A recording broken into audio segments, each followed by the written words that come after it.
the Hyannis One Athletes Meeting. It's our first athletes meeting of the season. So welcome to 2025. In just a little while, I will be joined by my um, partner in life and in races, Andy Shirting. And he will answer some questions as we go along. But I'm going to get you started um, as soon as, sorry, as I said, I can really only do one thing at a time, it seems. So I'm still letting a few people in, which I really appreciate you guys all coming in.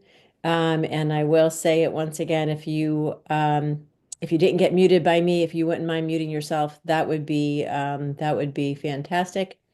All right. So this is so nice. Sorry, I'm just seeing all the people that joined right now. We're at 73. So thanks so much. Glad you guys are all here.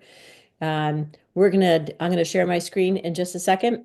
We're gonna follow the same format we have in the past. And so for those of you that haven't been with us, we start off with just the most important stuff, the things that are maybe different for this year, or things you should be aware of this year, even if you've raced the Hyannises before.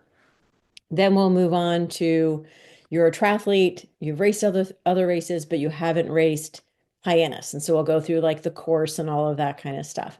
Lastly, is a section just for our new triathletes.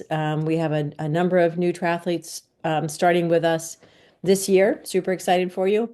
That last section will be the time for everyone else who has had enough about triathlon until Saturday can get off and have dinner.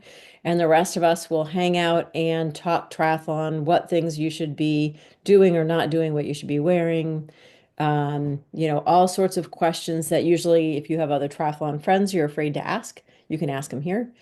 So all of that is at the very end.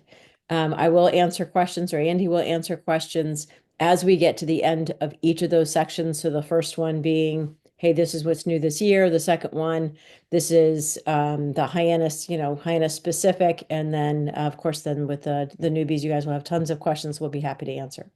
All right, so if you're ready, I'm going to go ahead and share my screen with you.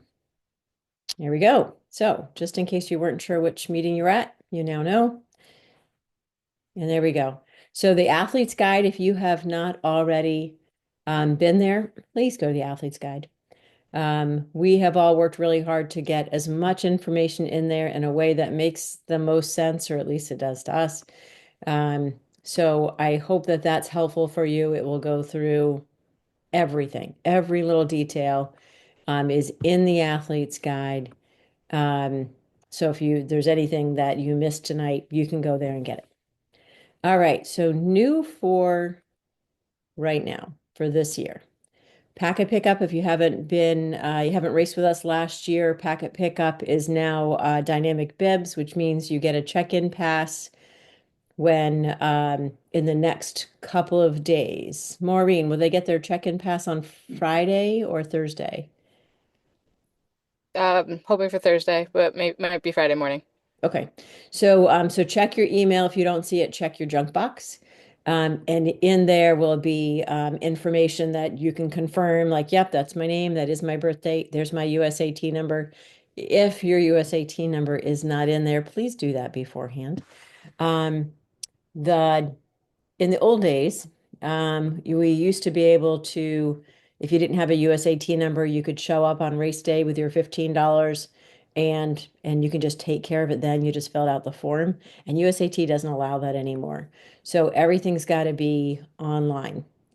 So you're either going to get your USAT number in the comfort of your own home with your computer or a phone if you're desperate, or you'll end up on race morning doing the same thing on your phone, which is harder because there's less reception there.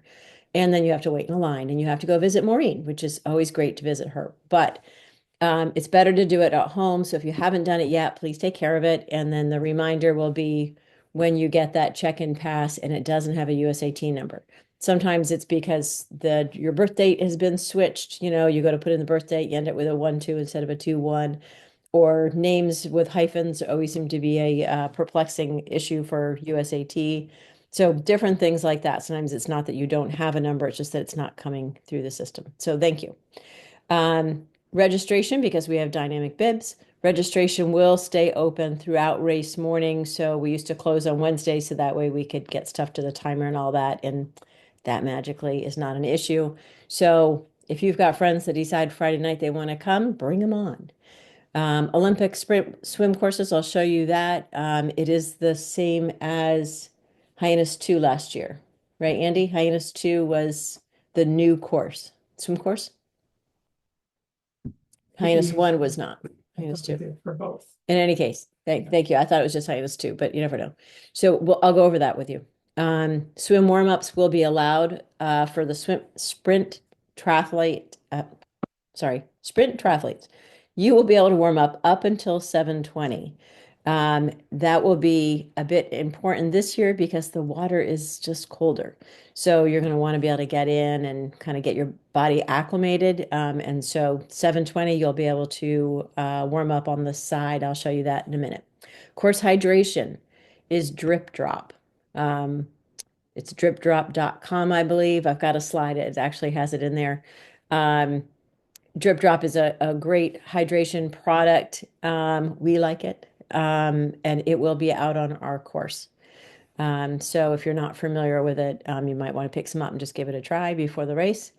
I know this isn't new, and I know you guys can read this too, but so if I'm telling you and you're reading it and I'm hoping for success, bikes cannot leave transition until the last cyclist is off the bike course.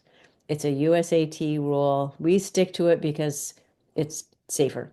So I realize that, everyone's got something else to do, particularly those of you that finished early, and then you're stuck there until somebody else who's slower gets in, but it's just better for everybody. So I appreciate you guys following along with that. Potholes, Andy was out on the course a couple days ago. He said, kind of in that Osterville area, as you're coming out of that kind of downtown area through the golf course, it's still kind of rough road. I don't know what they do to the road over that way, but it tends to be a little bit chunky. So just be aware of that on your bike. Post-race sandwiches will be D'Angelo's. So you won't have to go across the street. All your food's going to be right in one spot. And then I just wanted to remind those people that signed up for the big three. There was a big three package that went to like January 31st, something like that. And if you signed up for that, you got a pair of Gooder glasses. So we have Gooder glasses at this when you pick up your swag. Just say, hey, I'm a big three. And Deb will check the list, see you on there, and give you a pair of glasses. So you actually have a choice of two. And then the water temp, I bet you guys have been looking at that the whole time I've been talking. 62 degrees. So when I went to update the our slides for this year, I was kind of use last year as a base, it had 70. So the temperature has definitely changed this year compared to last year, but we're triathletes, we can make it. So just know it's going to be cold. If you have a wetsuit, please try it on and make sure to get in the water with it before race day and make everyone else happy. All right, so I was talking about that swim course. So if you didn't race with us last year, and we can't remember exactly what we tend to change the swim course, trying to make it as good as possible for everybody. So this, I know we did Hyannis 2. We might have done it Hyannis 1. Think of it as a house design. So sprint or Olympic, of course, goes first. Olympic, you're going to follow along. You're going to come over. Yes, that is an orange buoy. I see that, but you're going to start with that first orange buoy, and then you're sticking all to yellow. You have yellow big triangle buoys. I'll show you those in a second. And you'll get to that last buoy, which is going to be orange, and you're going to go in. You're going to go around. We'll put a yellow buoy on the beach. So you'd be like, oh, Olympic, that's me. Go around the yellow buoy, jump back in the water, do it all again. And then on your, as you finish that second loop, you'll go through the finish line and out you go. Swim start's going to be over here on our right side of the finish arch. And the sprint athletes are going to be able to warm up over on this side of the course. If you are a sprint triathlete, you're going to go over to the first buoy. You're just going to go all the way along, and then you're going to come back in. By then, this yellow buoy will be gone. You'll be able to go right through that finish line. Once again, the temperature is 62 degrees. The wanted to make sure note it was 62 degrees. If you are wearing a wetsuit, please try it on beforehand.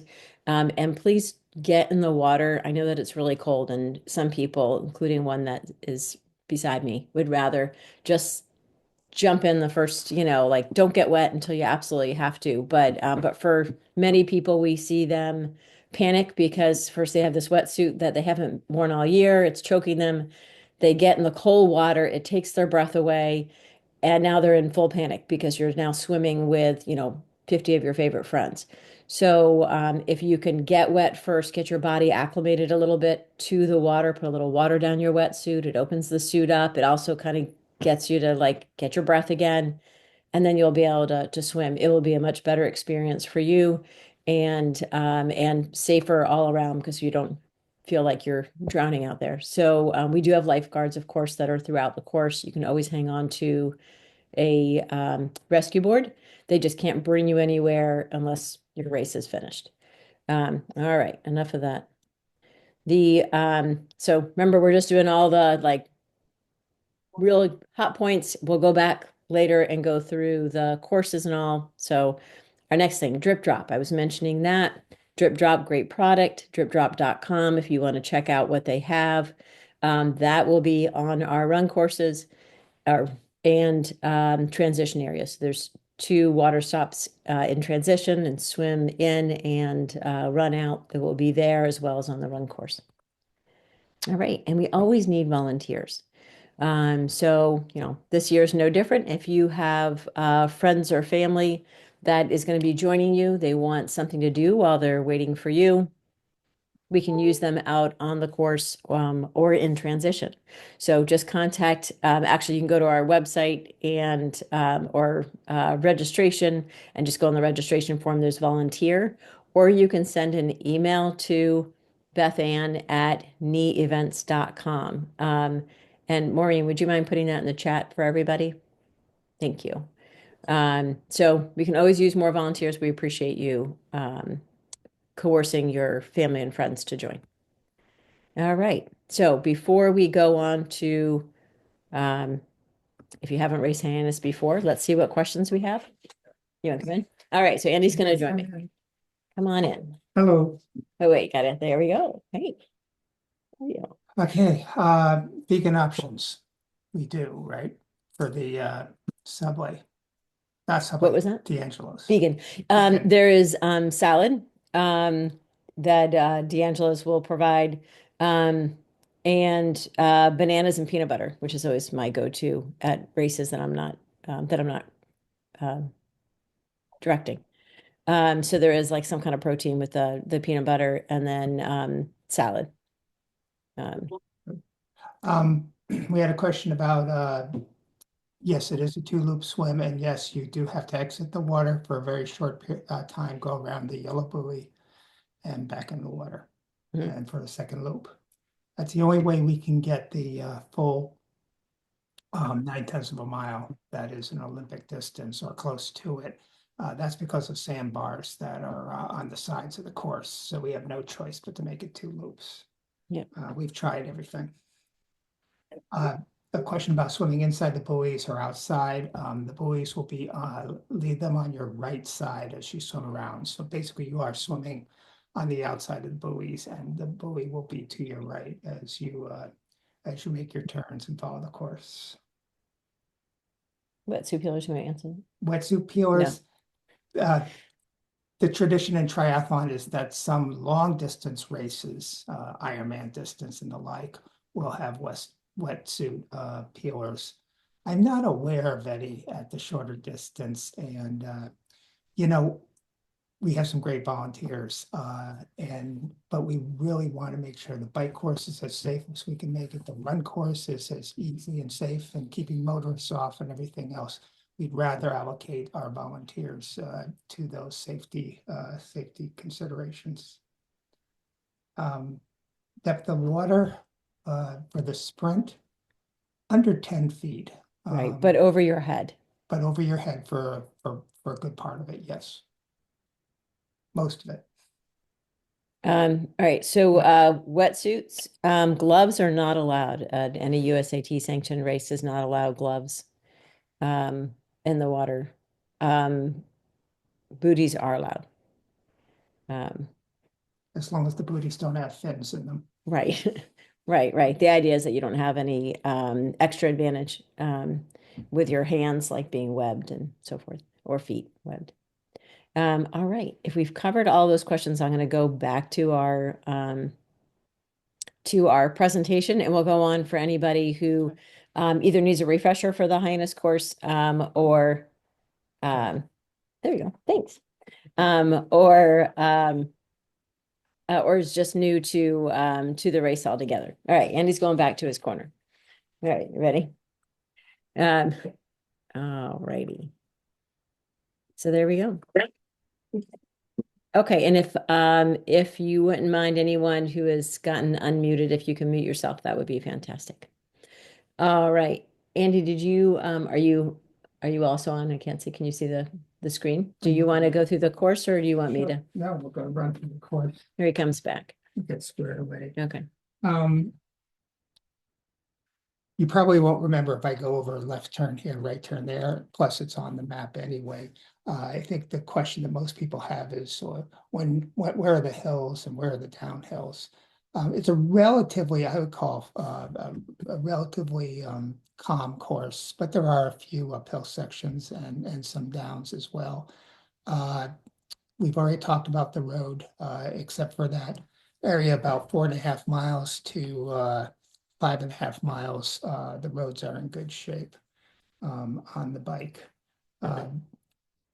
But after you exit transition, you are on a flat for a good 3/4 of a mile, and there is a slow, gradual incline that will bring you into the town of Centerville. You will get on Bumps River Road and follow that along. There is a sharp left turn, which is immediately after a downhill section on Bumps River Road. You will see a sign that says "Careful, steep downhill ahead," as well as a sharp left ahead. The signs are there for a reason, so just stay alert, and they're pretty good size. You'll see them. There is another sharp left when you get to the end of Bumps River Road, and you're going on the Marston's Mills, Osterville Road. And there is the sharpest left of all is at the end of Parker, which is down in Osterville past the golf courses. And I've seen, not just as a race director, but even as an athlete before that, I've seen a couple of tough crashes there. So please exercise caution whenever you see a sharp left ahead sign. And there's one more soon after that, where our good friend Jim went down a few years ago. You'll see it right before the 7-mile mark on the course. Be careful there. That's about it. The sprinters will follow the solid red line all the way back to transition. There are some hills around the 9-mile mark. There's like 2 in a row. They're not terrible, but they will get your attention. Now, Olympic athletes, at about a little bit past that 9-mile mark, you'll see the dotted line going up to the left. That is called Bay Lane. And Bay Lane is your way as an Olympic athlete to do this route for a second time. You do this loop for a second time. And that's what's going to get you to 20 miles for the bike course. It's a nice road, and but as you enter Bay Lane, you have to be very aware. Listen to the police, listen to the volunteers. And as you exit Bay Lane, you want to be careful as well, because there may be sprint distance athletes on the solid red line. You show with your cursor, Kathleen, who Right, are coming into Bay Lane, and they're going to merge with you. Wait. They're not coming into Bay Lane, though. They're going. No, they're not coming to Bay Lane. They're going to continue on to Bumps River Road. But you are going to have to merge with them. And so you need to be alert. You need to be aware. And don't take these corners too hot. There's plenty of places along this course where you can hammer if you wish to do so. And no need to do the Tour de France thing around the corners. And So the Olympics will do their second loop there. And by the same token that there's a bit of an uphill when you start the bike, there's a bit of a downhill when you end the bike. Okay. Can we, before we go down the hill though, can we talk The about that neutral lane area, drop? yeah. At the request of the police, and this has been going on for 25, 30 years, we have a short neutral section, which is heavily right coned. here. Yeah, right there before on Main Street, before you make the right turn on the Craigville Beach Road. That there will be about I would say 5-6 foot wide corridor. And this is done so that traffic can move along the road as well as the bikes in the race. This is a zone where you cannot pass. I know you might get stuck behind someone a little bit slower than you, and it will be frustrating. But if everybody follows the rule, everybody has the same situation here.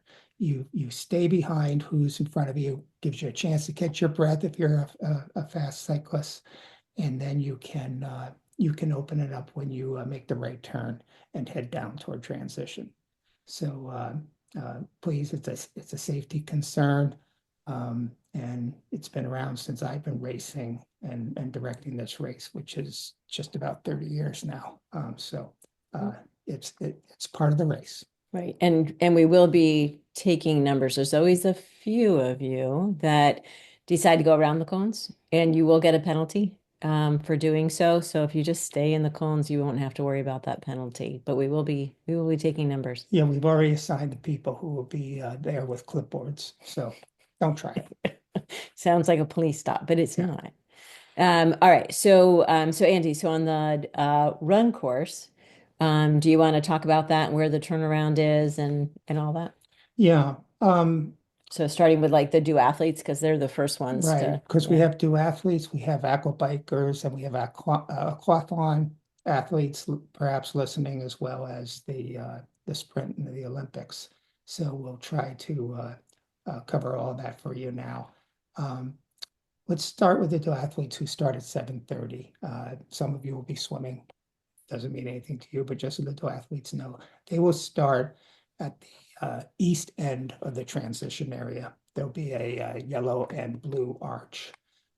They will head up Craigville Beach Road, and they'll go in and there's a turnaround about 3/4 of a mile up. And Kathleen's got her cursor on it, and there'll be plenty of signs, volunteers, staff member assigned there. You shouldn't get lost. Make a U-turn there, come on back. That's when you'll get on your bike and go for the bike ride.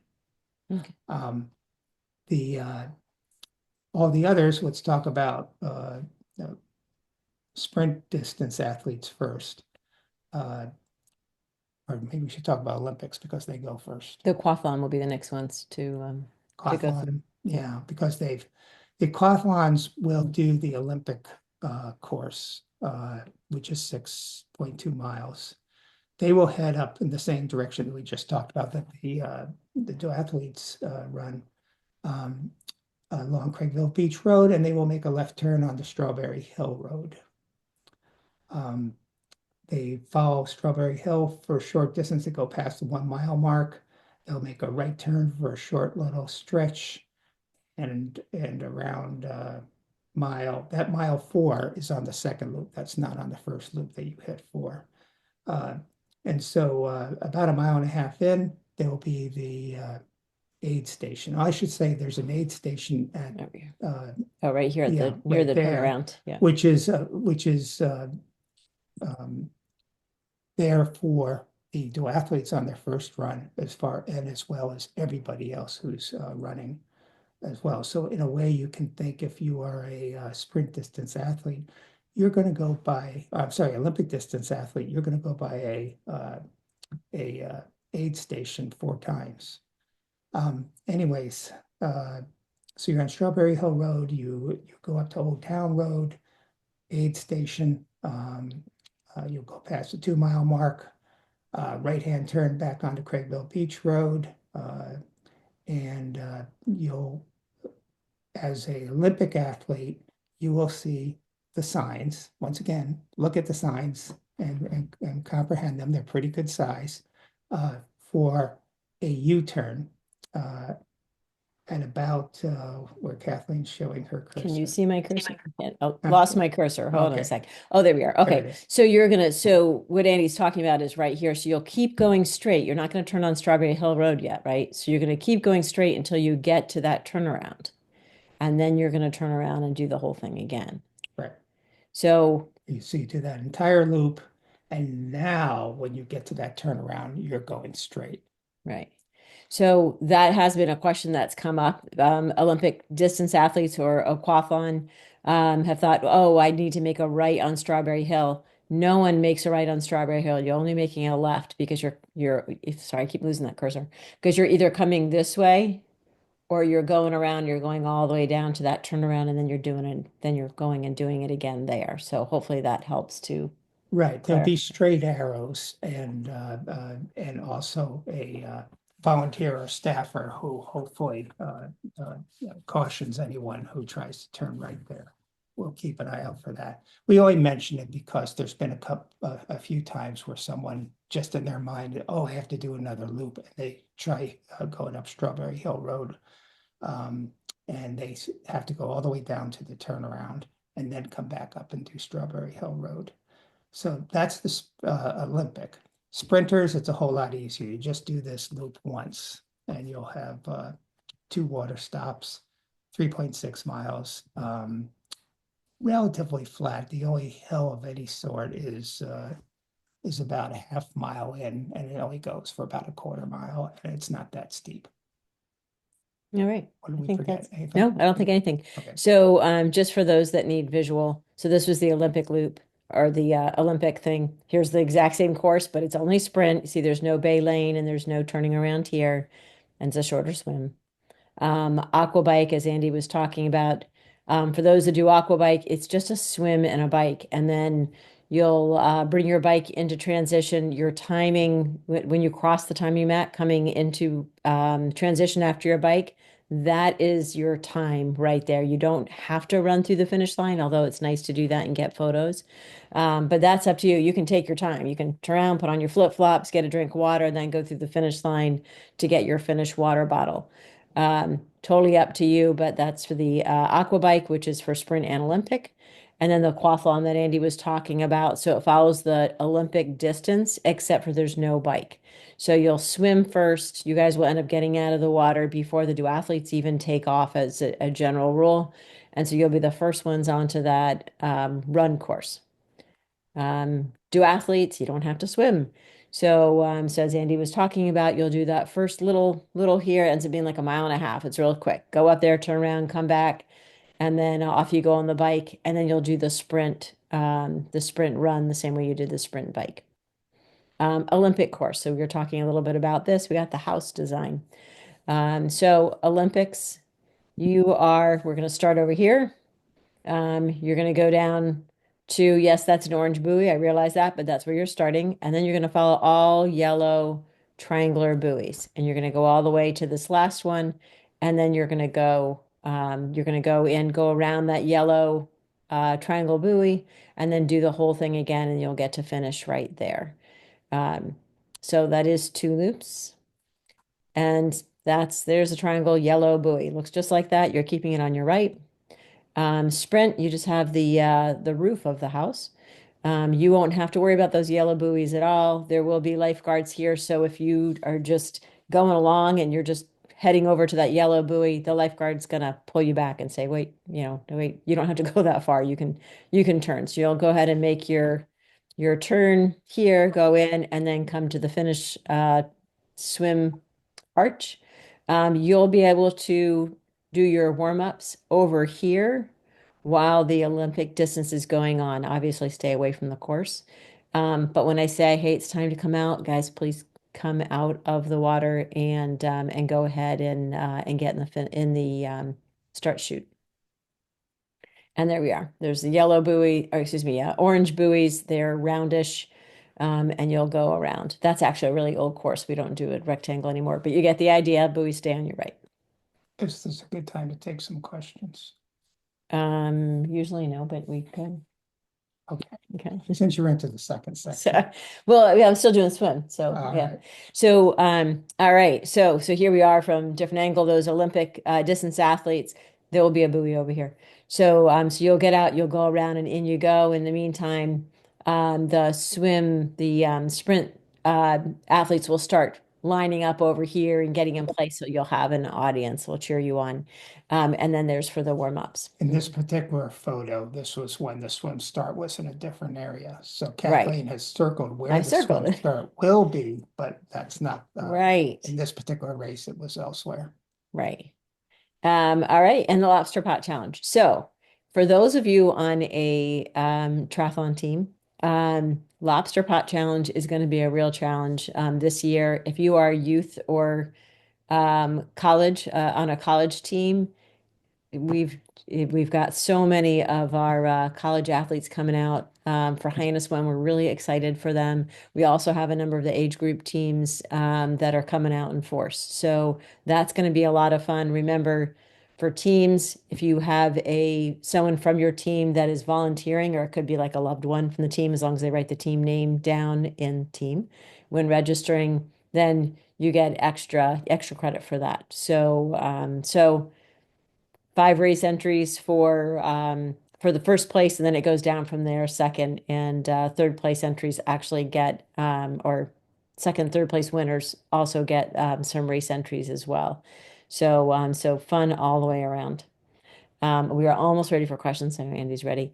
We do have Terry back for yoga. She also races. So once she's done with her race and she has a chance to catch her breath, we'll announce and you'll have yoga on the beach. It's usually really, really nice. It's also fun. And then awards are usually around 10, and then Olympic is around 10:30. And of course, volunteers needed. All right. So almost done. A couple more slides before we answer any other questions. We do have C Sports for our bike support this year. They will be in transition, is our plan. The all right. And there's that USAT race Q USAT numbers again. So please, if you don't have your USAT number, please get it before race day. And a nice shout out for volunteers. I keep thinking that I'm at the end of it before the questions. So sorry about that. Habitat for Humanity. So far, Hyannis One athletes have donated $711 towards Habitat for Humanity during the registration. So thank you very much. All right, so now let me go off of the share. There you go. So now we can answer some questions. Are you ready? Okay. There was another question about gloves and socks. The socks are allowed, gloves are not allowed. The reason is that gloves, heavy gloves can assist in the pull on a swim stroke and make someone faster. Is it possible? I don't know if we're going to do this. Usually it's not that cold. And I should say 62 is not it's not cold terrible. by triathlete terms. There's plenty of races out there where people are swimming at 50-something degree water.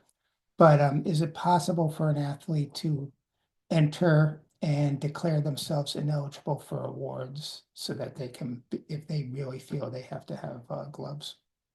We would have to take their number beforehand, but yeah, the same way that if the So water was too warm and you wanted to wear a wetsuit, we would do that. pack a pickup, if that is important to you, may want to. Yeah, or even right before the discuss race, it. because you might get Okay. in like to warm up and be like, oh, it's not that bad. So just let me, Maureen will be down there as well. And let us know. We can mark you Yeah, or mark your number. there's usually an initial move, but the local triathlon team, Cape Cod Triathlon team, had a practice on Sunday, just the other day. We were there. There was a little bit of, oh, the water's kind of cold, and then, oh, you get used to it. Yep. And I think that'll be the case for most of you. It's a question about getting lost. I think that's pretty impossible. I don't believe anyone's ever gotten lost on the bike or the Unless run they're course. really not looking. I mean, it's Yeah. if you're like race brain, then and you're not paying any attention to volunteers or signs. I've done that in other races. Yeah, And end up ruining my race because I wasn't paying attention. So you just pay attention and there's plenty of signs. Andy is, I don't know how many signs you have out there. we have, Like and 30, 40. There's a lot of signs. we have to have a lot of police support because, it's a Saturday morning on Cape Cod and we have volunteers at every corner and most intersections. I don't think, I think you'll be fine. Yeah, and police are going to be, you will always get to go through an intersection. Almost always, I should say. There's sometimes, you never know what happens or what's going on.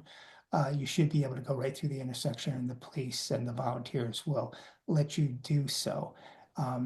Sometimes the police will let a motor vehicle that wants to go across the course when there's a gap that is no question safe for them to let that vehicle go across the course. So in a way, traffic isn't completely closed, and you may sometimes find yourself on the bike or on the run with suddenly a car next to you. Um, uh, and that could be all sorts of reasons.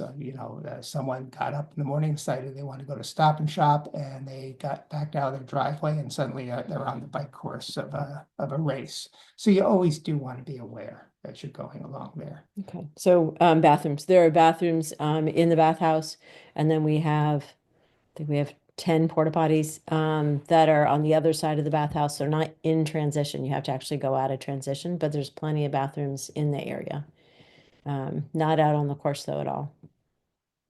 Are you able to get to the sprint distance? Yeah, I'm gonna hang on to that one and then I'll go back to that in our next section if you don't mind. Okay, check it. So sorry, Gray was asking about the sprint course, like to kind of run through that with my cursor, but I don't want to hold other people up, so we'll do that in just a little bit.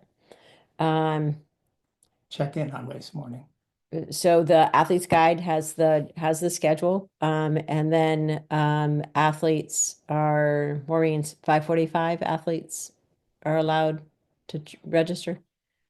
Have you got it up? Sorry, Maureen is our one of our assistant race directors, and she is the person of knowledge for everything.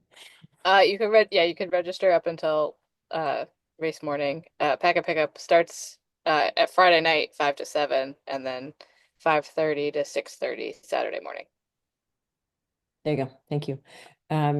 Warm-up swim time starts at 2 a.m. if you're so inclined. 2 a.m. Someone little asked dark. what time could they get in the water? Yeah, well, you can once you're there. How about after daybreak? The First swim. you can warm up anytime you want, as long as the race has not started, because we don't want you on the course itself. So your USAT number, someone asked, how do I know that it went through? You can go into your athlete account and you can see it there. Or if you think that it's in, you don't want to worry about it when you get your check-in pass, which is emailed to you, it will say in there if your number is not present. And you'll know. Patrick's going to meet our Rotary Club gentleman. Yeah. So Patrick asked about body marking. Thanks for bringing that up. We do have body marking. We have had the Falmouth Rotary Club for, I think their races have had them for probably 25 years, 30 years. Yeah. So there's a whole group of Rotary men and women that come in and will body mark you guys. Everyone has to be body marked on your arms and on your calf. And they're very, very sweet. It's not a bad experience. Liam will save any tips for transition when we do the first timers section in just a little bit. So hang on to your question. If I don't remember to bring it up for me again. Olympic and sprint transition. Do you want to? Right. There's we divide the transition area into two areas. One is Olympic athletes, and that is on the road side of transition, closest to the road. The sprint athletes are on the side of transition that's closest to the beach. There will be signs, so you'll be able to head in the right direction. Additionally, we have specialized areas for relay teams. Yeah, I think we decided we're gonna put the relay teams over by the run in and out. And duathletes. Duathletes can be anywhere in the sprint because it's a Okay. sprint distance. Okay, so we'll have that. Okay, all right, so, the, parking logistics, Jorge asked, and actually I just skipped over potholes, so Potholes. hang on to potholes for Yeah, a second okay. since I've already started this one. Parking, there's two parking lots. There's the big parking lot that's like kind of part of where like transition is on one side, and then there's the, Maria, they call it the Maria Schreiber, parking lot across the street. You can park in either one. Andy usually tells people if you're doing sprint and you want to get out before, before the race is completely over, or at least before we're doing awards, then park in that lot because you're just going to make a right and go out that way. But I don't know, probably it's been a long time since I've had to park there or park anywhere there. So do you still say that? Like park if you want to get out before, let's say, awards, park in that parking lot. If you're a speedy sprint distance athlete and you are thinking that as soon as they allow you to get your bikes, you want to grab your bikes and go, I would say probably park across the street in the Eunice Kennedy parking lot. Oh, is that what it is? Oh, it's Yeah, Marie Schreiber. Oh, well. No, you one, might be one of right. them. One of the Kennedy folks. They own the town, so. Yeah. On the pothole, you have to bike at your own risk because we are always nervous that we're going to miss something, even though we look at the course very carefully. And on Friday afternoon, John, our bike captain, will be carefully going over the bike course. And he and Ryan will be brooming any sand that they find. They will be spraying fluorescent spray paint on the potholes, but we're also aware that in the different lights of the early morning, you could be going 14 to 20 miles an hour on your bike, and you are not always going to see that bit of orange. So you do have to stay alert, especially in the areas that we talked about earlier. Okay. John asked about phones and music during run and bike, and I'm so glad you asked that question because no, you can't. So no USAT rules, but it's also a safety factor. And be in the moment and enjoy what we have. You will get a penalty if you are caught with music or other things playing from your phone or other devices. So no headphones, no phones playing music, none of that. So it's a huge safety issue.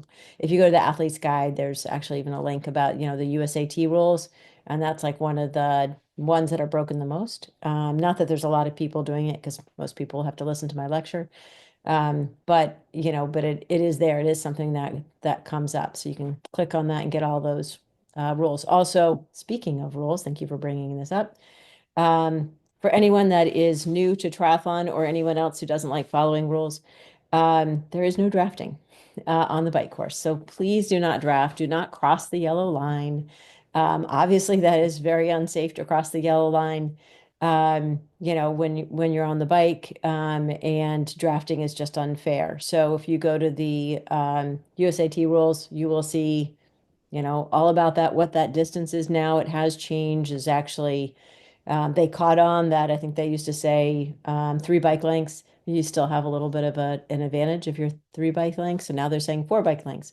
So, so you might want to check those rules out. And then, of course, no blocking. So not 2 people riding side by side through the race because that's, blocking other people that are coming along. So thank you, John, for bringing up the music so I could get into that one. In addition to the stationary officials, we also have officials on motorcycles. So, you don't want to have your race wrecked with losing a couple minutes penalty and you thought you had a chance of doing well and now you'll be thinking about that all year long.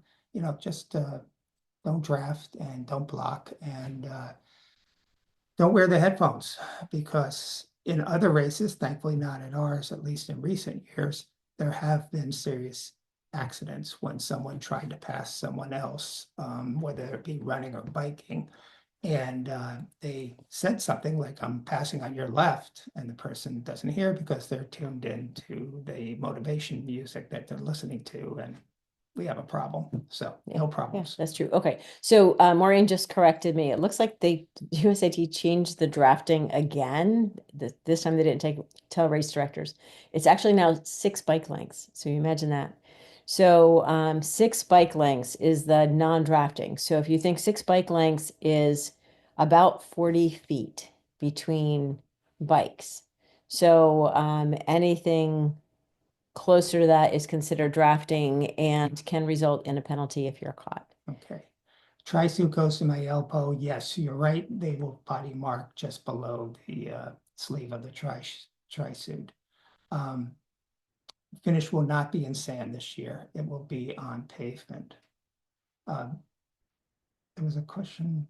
Did I miss it? Yeah. There was one about wearing a light tri-suit water temp. That's fine. I mean, some people will still go in a swimsuit even if the water's chilly. At Sunday's practice, it was 60 degrees, which is even cooler.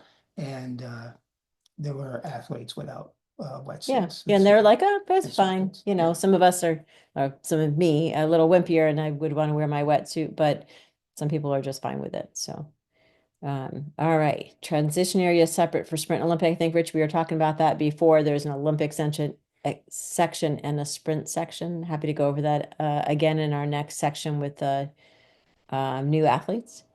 Your plugs during the swim is allowed for those who feel they need it. Yeah, they're just they're not earbud, they're not earbuds. You're not listening to music. Right. Okay. You can bring a phone or not bring a phone. I would say check USAT rules. I can't remember being the first race of the Oh, season. just having it on you. Just having it, because You are allowed to have it on you. you are allowed to have it on. You're You just just not can't put allowed it to on. have the Okay. buds in the ears. Yeah. Okay. All right, that answered those questions. All right, so if no one else has any other questions, I'm going to switch over to what we call our newbie section. So that's all new athletes. We'll kind of go through some of these things for our race, and then and you guys are welcome to ask any questions. And Andrew, hang on to your passing question for just a second, and I'll cover that in the newbie section is about how to pass somebody. So we'll try to remember to answer that one because that's a good question. All right, so here we go with the share again.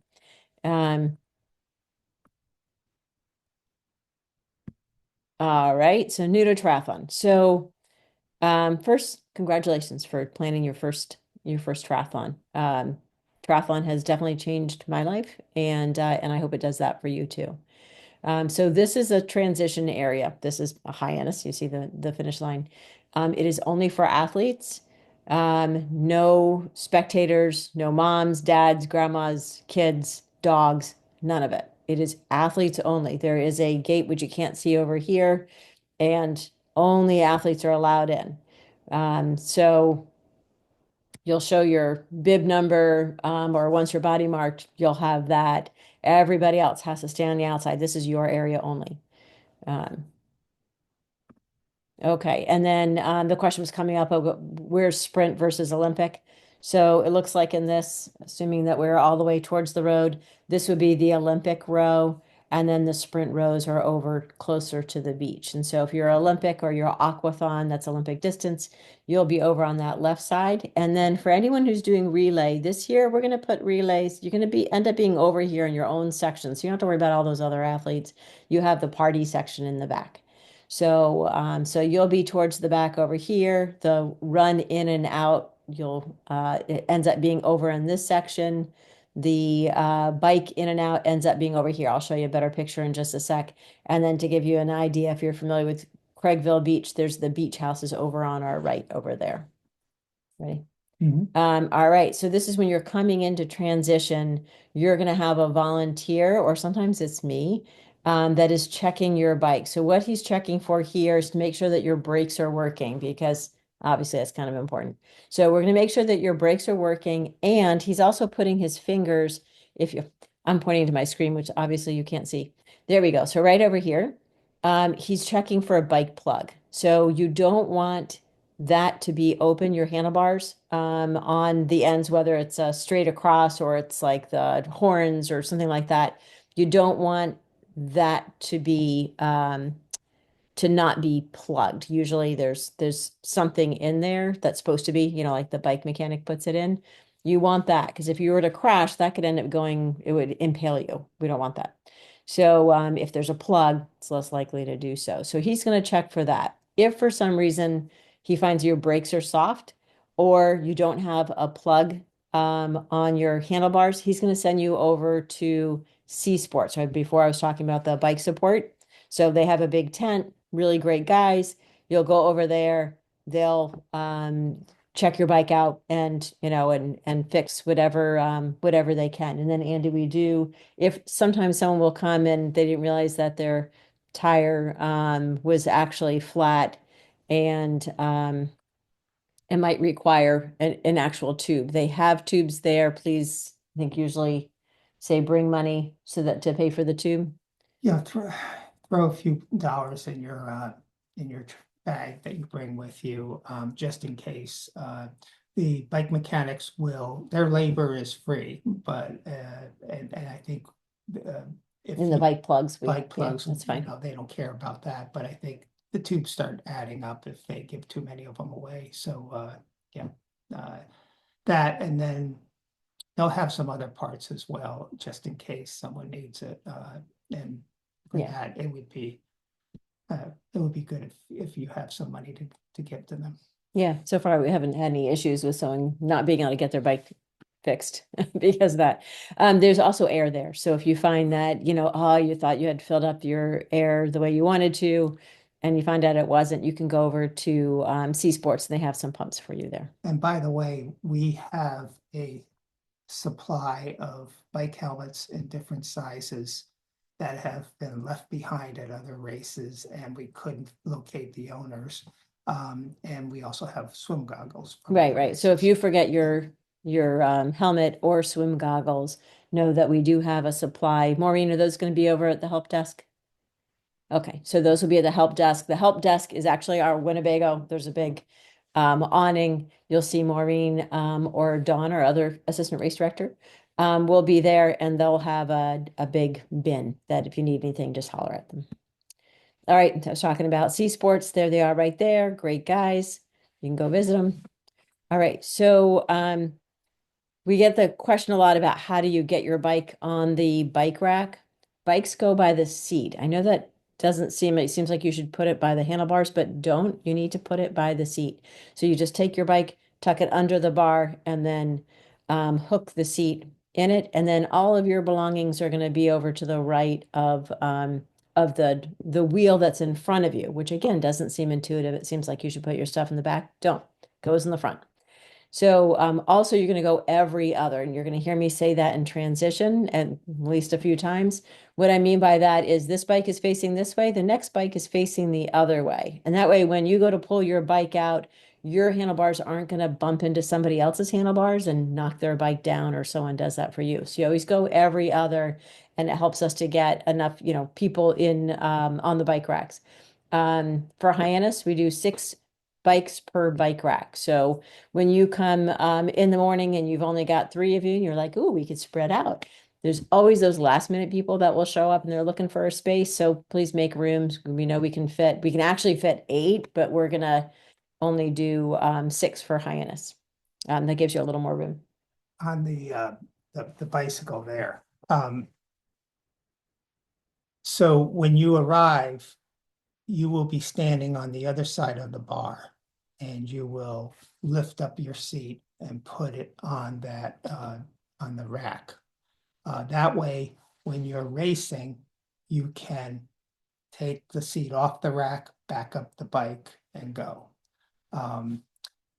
Some athletes will stand in front of the bike and they'll put the bike there, but that only works if your bike has a short saddle.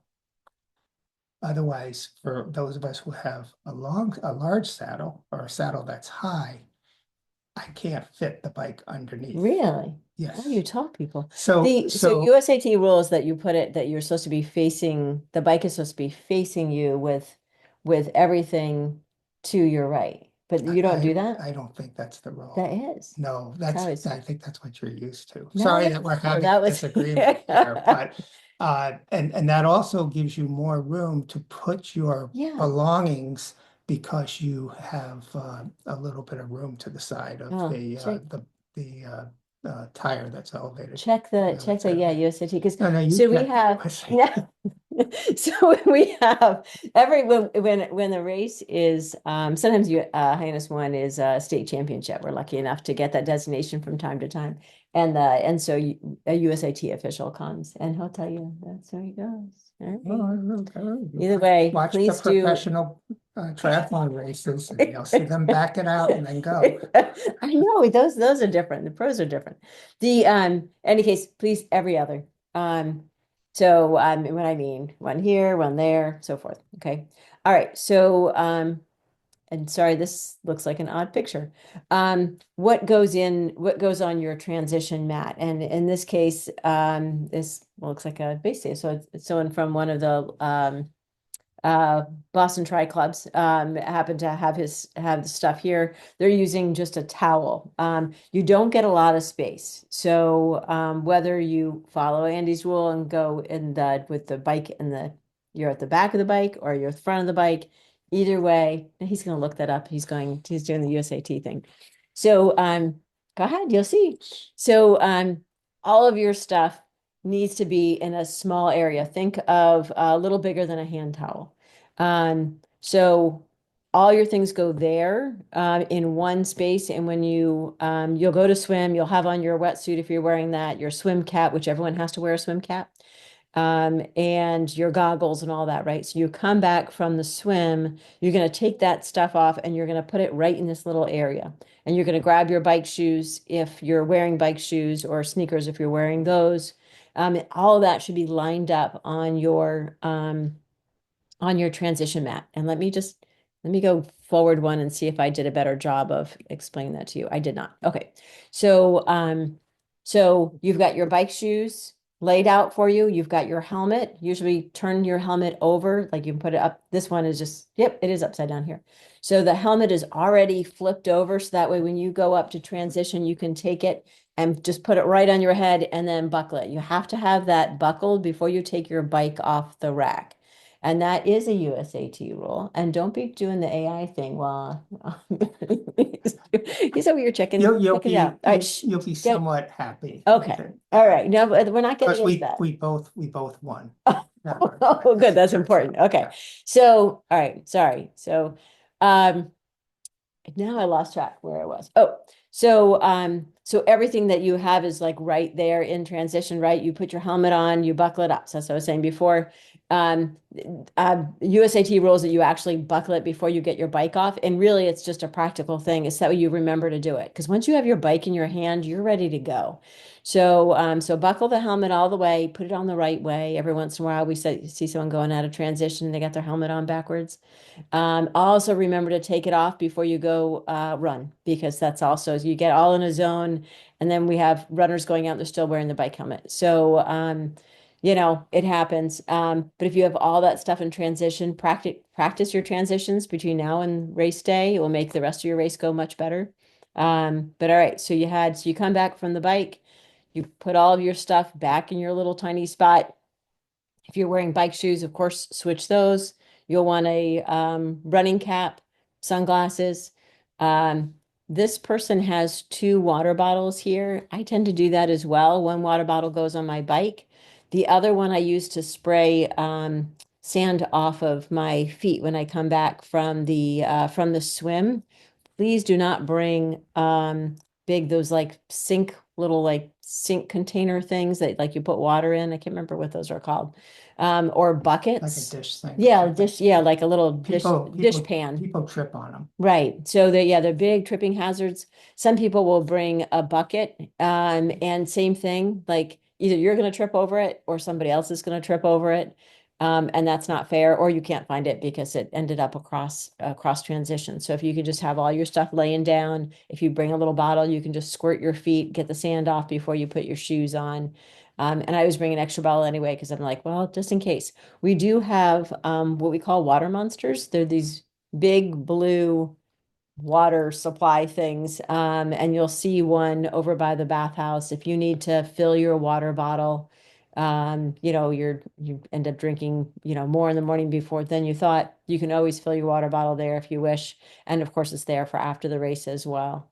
All right. So there we go. So a race number, someone was asking about that if you got body marked.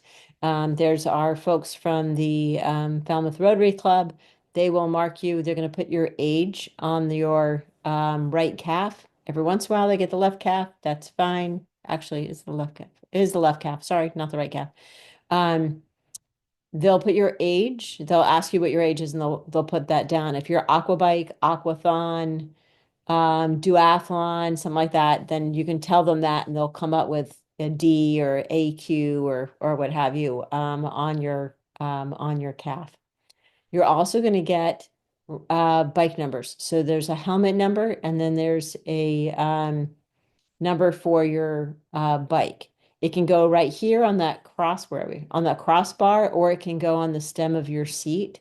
One way or another, it just needs to be seen. And then your bib, you don't have to wear the running bib on the bike. Some people do. They figured they got it on, they're fine. But you don't have to. And you will this year. Usually we give something to you guys. And so one of those things that we are giving you is a race belt. So everyone gets a race belt. You don't want to wear the bib when you're in the water, but with the race belt, you'll just be able to put it right on when you're ready to run. All right, so back to transition. Transition area is only for walking, running. You can run with your bike. You can, run out, but you cannot ride your bike anywhere in transition. So there is, and I think that I have it in the next slide. There we go. So when she's running with her bike to the bike out, she'll go over the timing mats. And then right here on the road, there is a mount sign. And I think the next slide is going to show you the dismount sign. So it's a yellow sign. That's where you get on your bike. It's on the road and off you go. And when you come back, you're going to do the opposite. So right here, they're riding their bike. When they get to the dismount sign, they're going to stop. They're going to get off their bike and then they're going to run it into transition. There will be, here it looks like everyone's pretty mellow, but usually they're all shouting at you, dismount, dismount, dismount. So it's hard to miss that. It's not like you'll be like, oh shoot, where do I go? There are people there, and you'll be able to dismount your bike and then come on in. All right. Yes. Oh, and then congratulations, you did it. So, and if you weren't sure before, that athlete's guide is at Race Details, Hyannis One. Or if you go to the Hyannis page, there's a link at the top. All right, let me get off the share and then we can answer some questions. And there was a question that we were supposed to answer That was during a this time. little bit earlier. Yes. And All so right. let's see if we can find your question. To pass someone on the bike, we have to move out from behind them when we are still 40 feet away. The Right, person's asking. right. So, yeah, it used to be that, when it was only 3 feet away, it was kind of obvious, okay, here I am coming up on your left, and then off you go. Now you've got to plan that a little bit better, but you need to be able to get out of that, that passing zone quickly. 3 bike lanes, so it's never 3 feet away. No, 3 bike lengths. Yeah, 3 feet. That would be something. So you're gonna have to really don't get ready to pass until you know that you can do that distance, because that's a lot. It seems like someone who doesn't ride a bike came up with that rule. So you're on the bike, you're approaching someone who's in front of you, they're going slower than you. First thing you do is just do a quick little look to your left to make sure that someone who's even faster than you isn't tearing along in that left lane. Then you tell the cyclists in front of you that you're going to pass them. The most common way is people shout on your left, and then you go around that person, and then you get back to the right lane after you've passed that person. You don't stay in the left lane. Now, there are times in the race when a lot of cyclists are close together. It just sort of happened, maybe it's just one of those, really one of those things. There sometimes will be gaps where there aren't cyclists, and then sometimes there's several. And you want to try to not draft behind someone, but the officials, they have discretionary calls, and sometimes like you don't have a choice because let's say everybody's slowing down because of a turn, and you wind up getting a little closer than the number of bike lanes that technically you're supposed to have. And usually if you pass someone within 6 seconds, is it now? 10 It seconds? must be 10 seconds 10 now or seconds. something because If you it's pass someone within 10 seconds, it's okay to be close to that person because they realize you're not just going to go blowing by the person that you're passing. It can take a little bit of time for you to get past them. So yeah. don't sweat it too much. The idea is don't stay glued to the person in front of you on the bike. Right. And usually like our the motorcyclists that that we have on the course, and they will carry one of our officials, a couple of our officials. They don't just look at one person and go, "Oh, I saw it," and wrote it down. Like they sit back, they watch, they wait. So if you're like, "Oh, I'm trying to pass someone, oh, that didn't work," and you end up kind of staying in that zone for just for just a little bit, they're trying to give you the benefit of the doubt. So don't sweat over it, just as Andy said, like don't stick on someone's wheel. Yeah, the end of our athlete's guide has all the USAT regulations along with a link if you want to read more. Plus, YouTube is chock full of videos of coaches giving suggestions, and even I think USAT officials have some YouTube videos Yeah. that you could look at if you want to really understand it a little bit more. All right, so there's a question about the mirror handlebar plugs. You know they're actually not allowed, Sarah. I thought they According were. to USAT, they are not, because when we had our official last time, Hyannis won, he was taking tape and covering up someone's mirror, and I'm like, "What are you doing?" And he said because the sun, like it can reflect, and then you end up blinding somebody else behind you or something. I don't know, some USAT rule that they had. I thought it was so that maybe someone can't see the motorbike behind them. Oh, yeah, that could be it too. But he coming was up. saying that it was like, oh, because I don't know, he came up with all sorts of stuff. But it is a USAT rule that you can't have it. I understand your point that with cars, but you'll hear those cars on the course.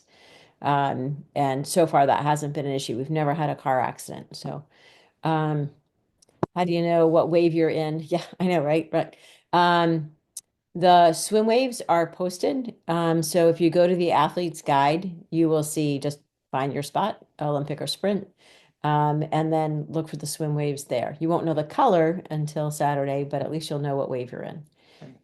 Swim caps, yes, you will receive a swim cap at packet pickup, but this is a good opportunity to talk about red swim caps Oh, that's a good point. and also non-latex swim caps.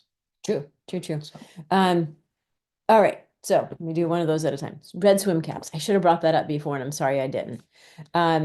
If you are anxious in the swim, or you're a new swimmer, or you have a medical condition and you need extra eyes on you, like the lifeguard, you want the lifeguards to really make sure that you're okay going by. They check everybody, but um, ask for a red swim cap. So instead of whatever color you'd normally have for your wave, you'll have a red swim cap. Get into your regular wave. But what it does is, the lifeguards are then like, that person wants to make sure that I see them completely. And so they'll put some extra eyes on you.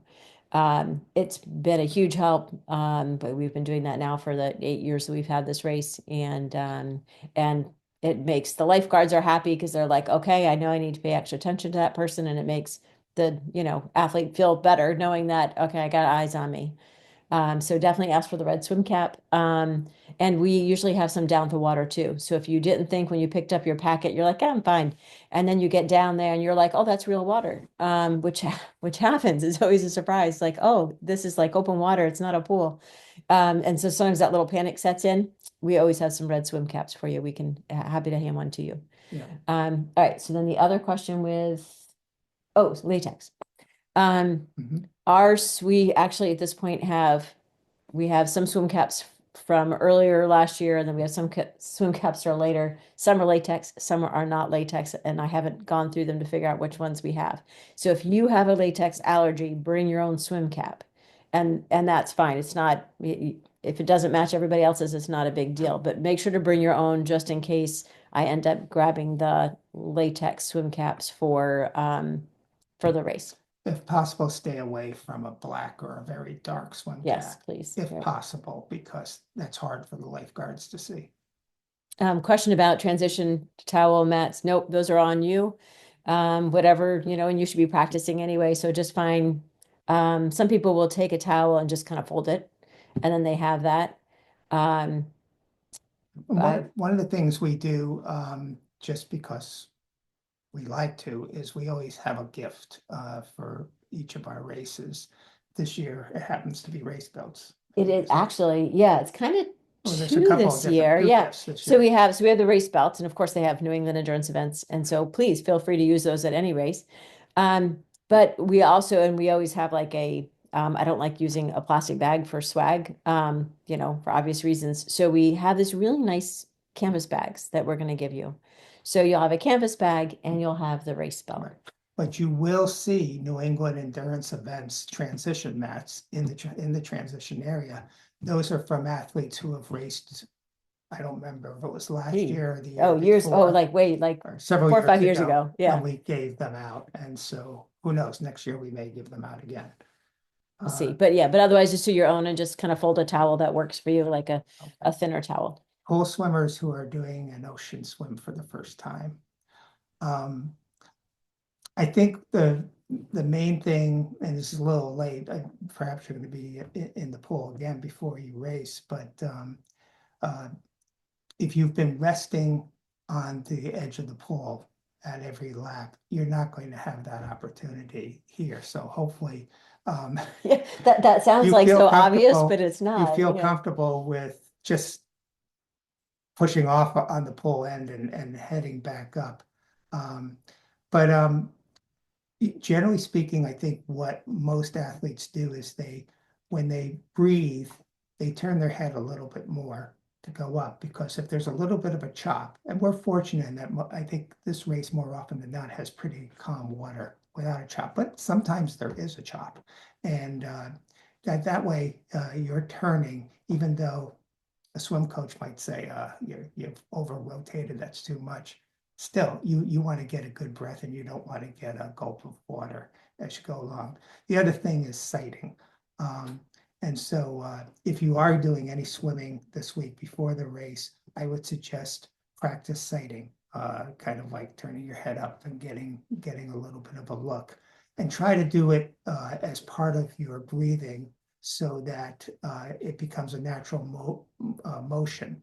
The thing you don't want to do is you don't want to do the seal thing, where you sort of stop swimming and you kind of push yourself up and try to get your head as high as possible above the water to look for it. For one thing, you're going to have someone running into the back of you, and for another, you've just slowed yourself down. So I think those are the two things to keep in mind. Can I add a little more? Sure.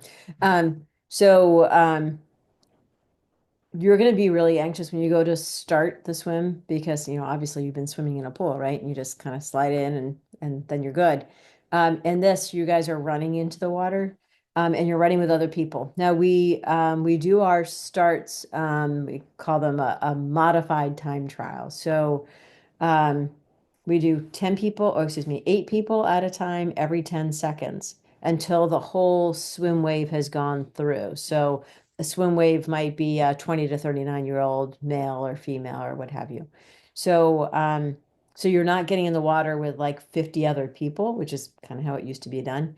Instead, it's only, those 8 people, and then you have 8 people coming right behind you, but at least you're not like all crammed together. But it still causes a little bit of anxiety, particularly for someone who hasn't been swimming in open water. So one, if you're coming Friday night to pick up your packet, get in the water. There is, and I can't even mention it. We have a athlete clinic, and that timing is in the athlete's guide. I don't want to tell you the wrong Approximately time. 6. Yeah, it's either that or 5:30, so I didn't want to say it and get out, but it's Mo, in the athlete, it's in, Maureen. It is in the athlete's guide, for timing. And one of us will do that. We'll do that. We'll kind of like go over the course. And then anyone who wants the opportunity to go out and swim a little bit. Oh, so Maureen said it's at 5:30. So the swim race clinic is at 5:30. I would definitely go in then if you're wearing a wetsuit, wear it then and then turn it inside out so it will dry overnight. Um, but get in the water and kind of see how that feels. Like run in the water, swim out a bit. And then on race morning, before the race actually starts, get out. Do not miss the opportunity to warm up, because you need to be out there in the big water because you've been used to like having like a lane or a half lane. So you want to do that. So the other bit of advice when saying you're starting with like these 8 people. Um, when you take it easy getting to the first buoy, that's usually where the panic sets in, is as you're at the getting to the first buoy or just trying to make that turn and you're like, I'm over my head, I got all these people. But if you take it easy getting there, you have less chance of panicking. So it's hard to do that because you've got all these other people that are like gung-ho and they're jumping in and your adrenaline goes up and the water's cold, and so then that takes your breath away. So if you start off and be like, I'm just going to take it easy to get to that first buoy, and you do that, then if you're doing really well, you can just take off after that. But at least give yourself and give your body a chance to acclimate to to what's going on. Um, so that would be it. and you can chat with the people you're about to start the race with as well to get a sense of whether they are. Someone might say, "Yeah, swimming is my best stroke." So maybe you may want to be behind that person. Don't be in front of them. Even at national championship events, I will ask the guys around me, what's your pace? What's your pace? So you kind of get a sense. And I suppose, even at some level, if you swim behind a fast swimmer who's slightly faster than you can actually wind up swimming faster than you would have if you were swimming on your own. Just A little drafting. Yeah. So you can draft in the stay swim. behind them. That's as well. Okay. Oh, and if you are you might be a strong swimmer in the pool, and so this doesn't affect you, but it might somebody else on.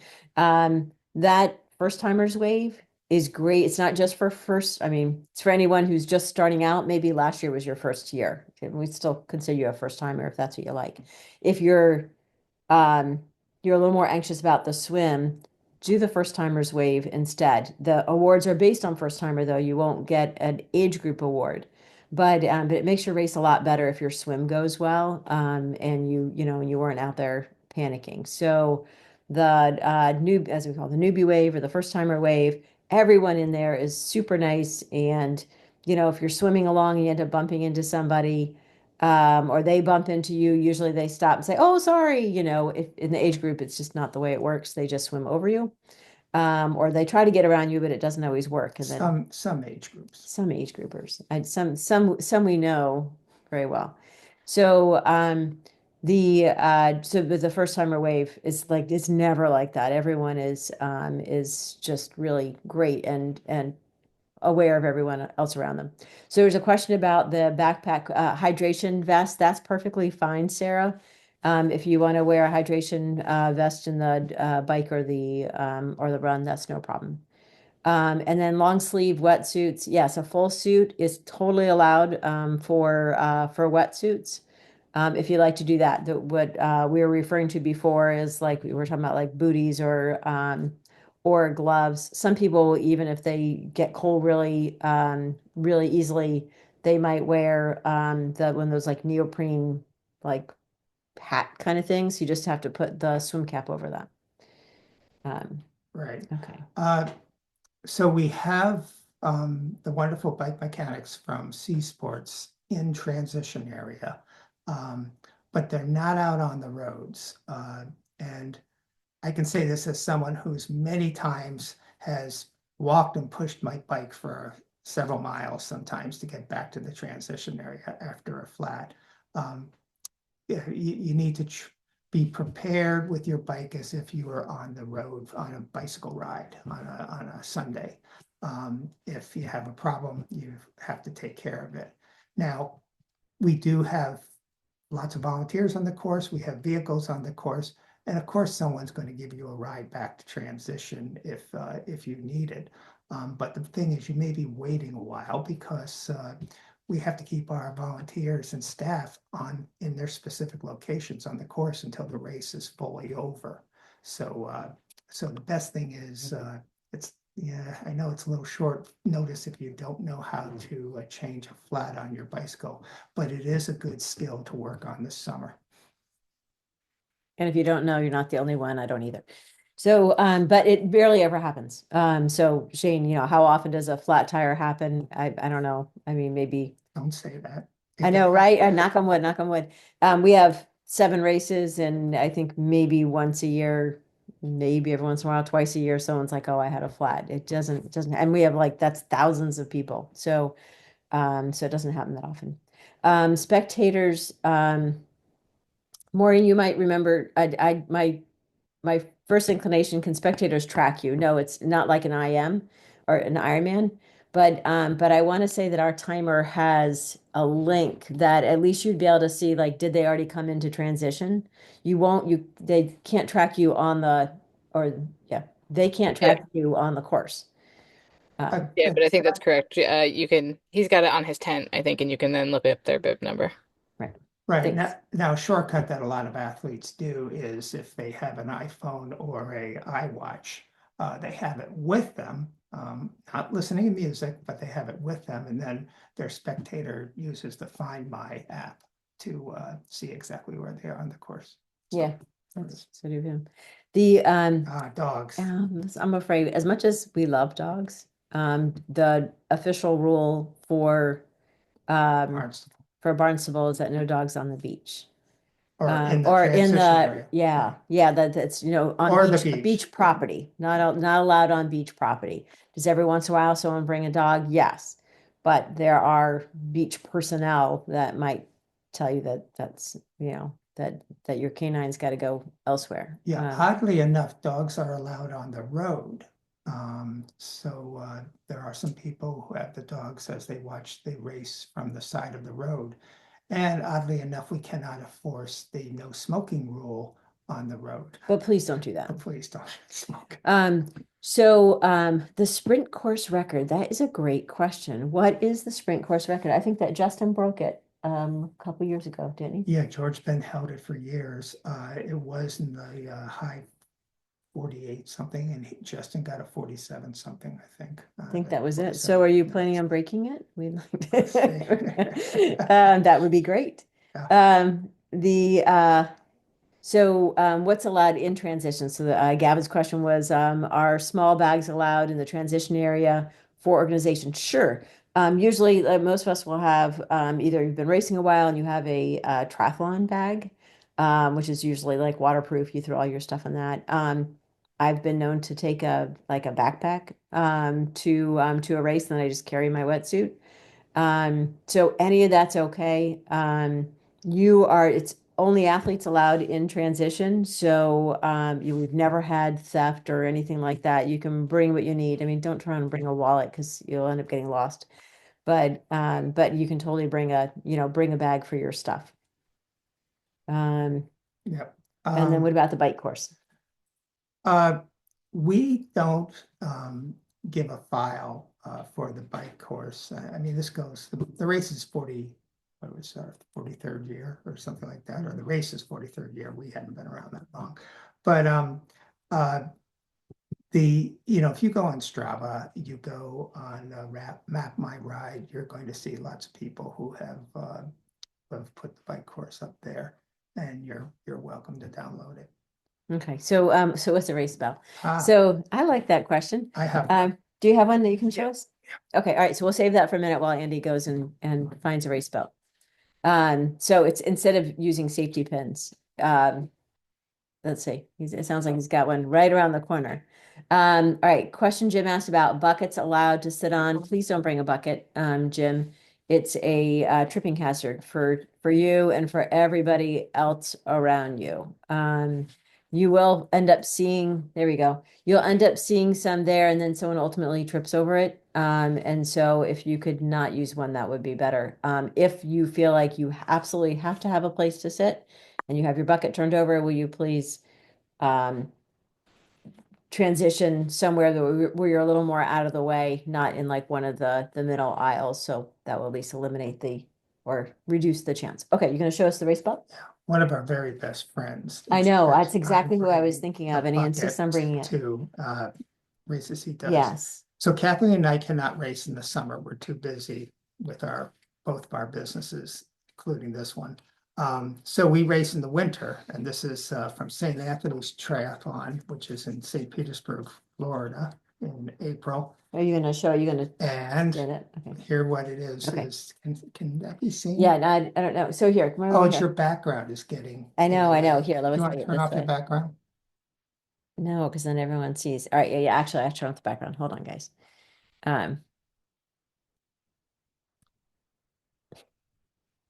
So I have to find it. You're in Zoom all day. I know. There we go. It's right there. Okay, so here we go. So race belt. Oops, let me turn this way. So ours doesn't have the little things for your goo and stuff. So it's just flat, right? So it says New England Endurance Fence. So this goes around your waist, right? Attaches in the back, stretch it out. And then the bib number there's little holes in the bib. And so you'll take this off. Or there. You'll take it off, you'll put this through the little hole. Oop, and then you'll put that back on. But I lost it. So and then you'll just have this in your waist. That way we'll be able to see your bib when you go through, either you're running or you go through the finish line So it snaps around you. on either side. Yeah. See, so it goes around your waist. And you just So you can attach your bib, your bib to that. You can just leave it in the transition area with your other things. And when you come off the bike, you can just grab it and quickly snap it on, and then grab your sunglasses or water or anything else you need, and off you go on the bike on the run. there you go. Okay. All right. Oh, and then Sarah, you're asking about relay teams. I'm glad you guys are asking these questions because these ones I'm afraid I should have answered before. So when you're in a relay team, you've got all two of you or three of you, right? Everyone, you don't have to wait in the transition area, but you do have to be there in order to make the transfer. So if you've got a swimmer and you're on the bike, you can watch your swimmer, and then before your swimmer actually finishes, get yourself in transition, be at the rack, ready to go. That swimmer needs to actually come all the way to the rack. And you have thank you, timing chip. There's a timing chip around your ankle that you've put on from before the race, because otherwise you're not going to It's be on the tracked. swimmer's ankle right now. Right. Yes. So, so the swimmer will then, if there's just two of you, the swimmer will take the chip off and give it to you, or better yet, you take the chip and put it on your ankle, because the swimmer's just done all the work. And then off you go on the bike.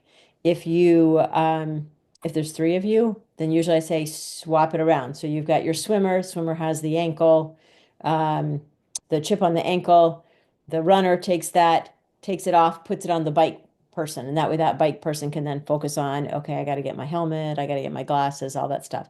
And then when the biker comes back, do the same thing. Now the swimmer's got something to do. She can take the chip off of the biker's ankle and put it on the runner's ankle, and then off they go. And then when you guys are going through you can go through the finish line with them. So the runner comes through, and then you'll see you can just kind of get into that finish chute, and the three of you can go across the finish line, or you can just meet them around the other side. But all transition has to happen within the transition area, so you at your rack. So you'll want to just get back to the rack. The Jamie asked about, oh, sorry, did I skip The some? bib. No, you got it. Okay. So the bib is only required during the run. That's right. You'll see some people with it on during the bike, and you'll even maybe see some people with it on during the swim, although we strongly No, discourage don't. that Yeah. because it could rip off. Right, right. But the timing chip you will have on throughout the race unless you're a relay person, in which case you're going to swap that around. That's how we know Yeah. who's crossing each of those timing mats. Okay, so I think that's it. So the I can address. register Andrews. If you go to the athlete's guide, and look at the parking section, we have the GPS address. That's the first thing in that section. Okay. Did we answer all questions? Every once in a while as we're scanning through, we end up missing something. Oh, wait, we got another one. Oh, good. All right. So, if you haven't already, go to my time to try and tries tri.com. It's it's a USAT website, but it's good for a lot of questions that new triathletes have. There's a lot of things that, like you don't even think of asking. And I'm trying to think if there's anything else that like, oh, you should be aware before you go. Um, but if you go to that website, that will help you. If you've got a bunch of time on our YouTube channel where this will be, so if you have anyone that didn't get to be a part of our meeting tonight, but still wants to be able to see what went on, we put on our YouTube channel on the New England Endurance Event YouTube channel. But there's every other race that we've ever had a athletes meeting online, which is like from COVID on. Um, all of those are on there. And so we do this section in every single one of those, except for the Sea to Summit, which you don't want. You just want the Hyannis ones. And so you might have some other questions if you just scan through like the last, I think we've been on like 30 minutes, 45 minutes, in just this section, then there might be some other questions that you're like, oh, I didn't think about asking that. So, And there's some other videos on our YouTube channel that have been interviews with coaches and that sort of thing. So you can pick up a lot there. yeah, yeah, there's a lots of stuff there for you. Let's see. Jim asked, what time do we expect male 45-year-old category to go in the water? No idea. Um, sorry, Jim. You can at least see the order you're going to be in. But that does bring up a question. Somebody else had emailed earlier today and was asking about like, well, what time am I going in? So let me try to explain like that swim start. And this is for any race. Um, Everyone has to be at a transition before, for the Olympic distance athletes, before that Olympic race starts, or for sprint athletes before the sprint. Everyone has to be completely out so that with the timing, like they can restart there. So even though you might be in like the first timers wave, which is the last wave for either Olympic or sprint, you still have to be on the beach with everybody. It's not like you can just show up like, oh, well, I'm not going to go off till 8:30. I'm not going to get there till 8. Like that won't work. First, the road will be closed. And you won't be able to get in transition. And you won't be able to pick up your packet because everyone who was doing the packet pickup is now doing something else. So you definitely you need to be at the race site. Um, I mean, by even if you're doing sprint by 6:30, you'll see some that will just like show up late and they don't realize how long things take to get ready. But it's a lot, takes a lot longer than like at home. And you're like, oh, I'm going for a bike ride. It takes me 5 minutes to grab my stuff. It just takes longer. So, and you're going to want to kind of like get acclimated to everything going on. There's a lot going on.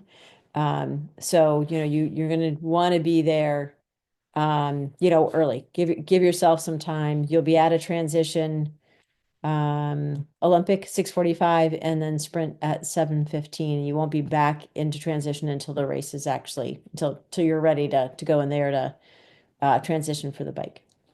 So just a year ago, near Oh the yeah. top of our YouTube page is a new triathlete Q&A that we did with the members of the Boston Triathlon team a year ago. So lots of good information in Yeah. there. What else? What other bit of it? I think that's it. Anyone have any other questions? Let's see. Where do we find our swim waves? Gray, the swim waves, if you go to the athlete's guide, and anyone who hasn't, I can always tell who's been to the athlete's guide.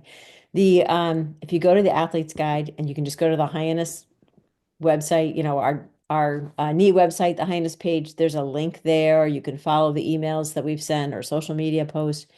And in that athlete's guide, there'll be things like swim waves, address, what, what you need to either bring or not bring, rules, like all of that stuff is in the athlete's guide.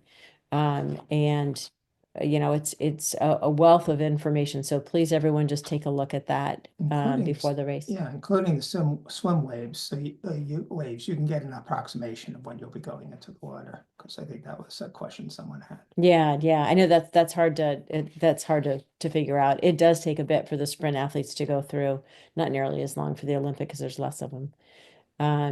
All right. And then I don't know if I told you guys D'Angelo's, we have sandwiches from D'Angelo's that will be there after the race. It's only for athletes, but there's food. And then Lots of goodies from our sponsors like yeah. Pop Soda, Coach Pop. The so so I'm reading questions, and somebody who I thought was gone is back. The bib is required during the run. Oh, that was a while ago. And then the bike numbers we talked about, so those will go on your bike. So just trying to scan through, see if there's any other questions that that I can answer for you guys. Enjoy it, especially those for whom this is either their first race or one of their first races. The idea here is you do not have to win the race. It's to enjoy it and to learn and try to turn it into a lifestyle, because what we love is people who have we've seen triathlon change the lives of so many people. Including mine. I can't speak for Andy, but mine changed my life. It's a fun hobby. It is. So, It is fun, and it's a great community. Like right. The triathletes are just wonderful people. And you don't have to sweat the details. And there's a lot of people who use triathlon as just a carrot to stay into shape and stay in shape. You do not have to become one of these super serious people who's training 10, 20 hours a week. If you wish to go that way, no problem. But I think you'll find that if you keep yourself in decent shape and can swim a few hundred yards, you can make this really a fun part of your life. Yeah, I think there we go. All right, so one last question. John asked about what time the roads close. They close by 7. So any spectators need to be in the parking lots before then, because this Olympic athletes are If your family is late, and they just can't get there by 7 o'clock, as they approach the beach, I mean, the cops will have things shut down.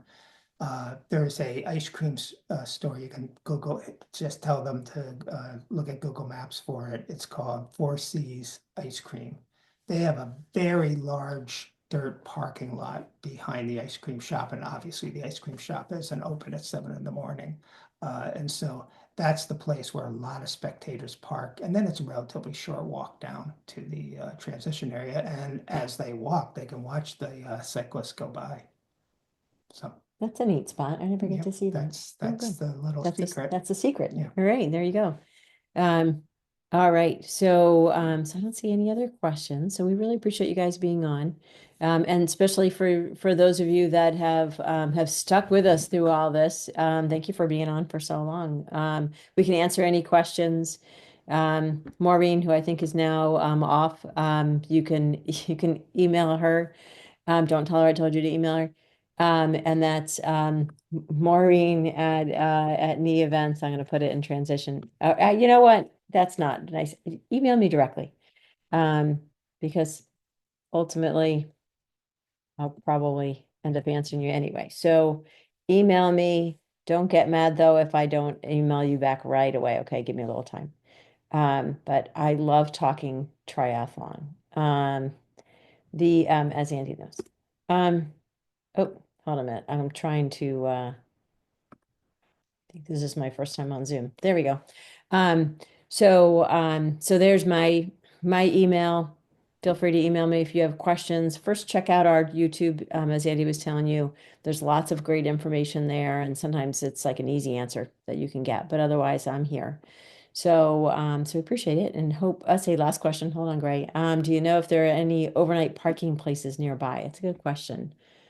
I don't know.